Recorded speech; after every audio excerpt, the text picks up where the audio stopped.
जय श्रीमन नारायण। वैशाख माह में प्यासे को पानी पिलाने से हर इच्छा हो सकती है पूरी। ये है इस महीने से जुड़ी कथा। हिंदू धर्म ग्रंथों में हर महीने का विशेष महत्व बताया गया है। हिंदू पंचांग का दूसरा महीना वैशाख महीना होता है। ये महीना धार्मिक दृष्टिकोण से बहुत ही खास होता है, क्योंकि इस महीने में कई प्रमुख त्यौहार आते हैं, जैसे कि अक्षय तृतीया, नरसिंह जयंती, गंगा सप्तमी आदि मनाए जाते हैं।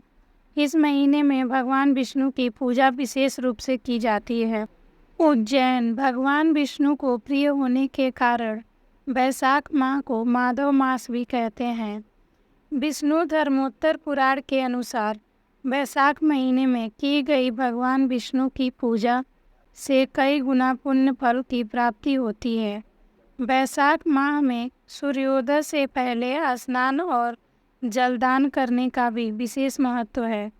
यही कारण है कि इस महीने में लोगों को पानी पिलाने के लिए प्याऊ लगवाते हैं।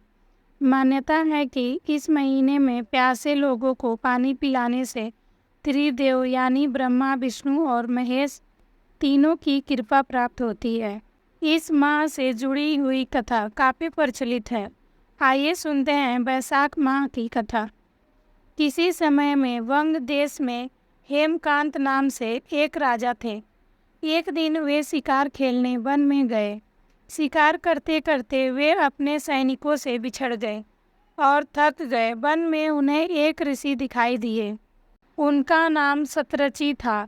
ऋषि उस समय समाधि थे, इसलिए उन्होंने राजा के प्रश्नों का उत्तर नहीं दिया। क्रोधित होकर राजा ने उन पर जैसे ही वार करना चाहा, ऋषि के अनेक शिष्य वहां आ गए और उन्होंने राजा को रोक दिया।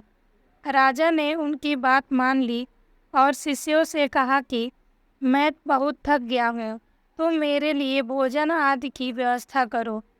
शिष्यों ने कहा कि हे राजा, हम गुरु की आज्ञा के बिना कुछ नहीं करते, इसलिए हम आपका आतिथ्य नहीं कर सकते। शिष्यों के ऐसा करने पर राजा को क्रोध आ गया और वे बाण चलाने लगे। राजा के बाणों से कई शिष्य मारे गए। जैसे तैसे राजा भी अपने नगर आ गए। जब उन्होंने ये बात अपने पिता को बताई तो उन्होंने राजा को ही देश निकाला दे दिया। राजा साधारण रूप में वन वन भटकते रहे। इस तरह 28 साल बीत गए। एक दिन वैशाख माह में महामुनि त्रित जंगल से गुजर रहे थे। तभी भूख प्यास से व्याकुल होकर वह बेहोश हो गए। हेमकांत ने उन्हें देख लिया और पानी आदि की व्यवस्था की। हेमकांत ने ऐसा करने से उनके पाप कर्म नष्ट हो गए। अंत समय में यमदूत जब हेमकांत के प्राण लेने आए तो वह भगवान विष्णु का ध्यान करने लगा। तभी भगवान विष्णु के दूत वहां प्रकट हुए और उन्होंने यमदूतों से कहा कि वैशाख माह में एक मुनि को जल पिलाने और उनके प्राण बचाने से अब हेमकांत निष्पाप हो गया है, इसीलिए तुम यहाँ से जाओ।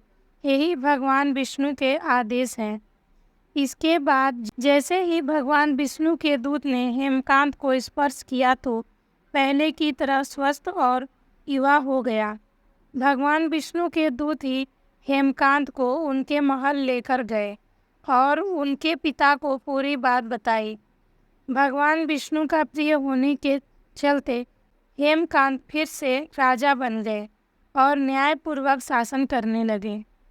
तो देखा भक्तों आपने, वैशाख महीने में पानी पिलाने का कितना पुण्य होता है। एक राजा जो देश निकाला हो गया था, वापस अपने राज्य में आकर राज करने लगा। तो आप भी प्यासे को पानी पिलाइए, ज़रूरतमंद को ज़रूरत की चीज़ें दीजिए। धन्यवाद। राधे राधे।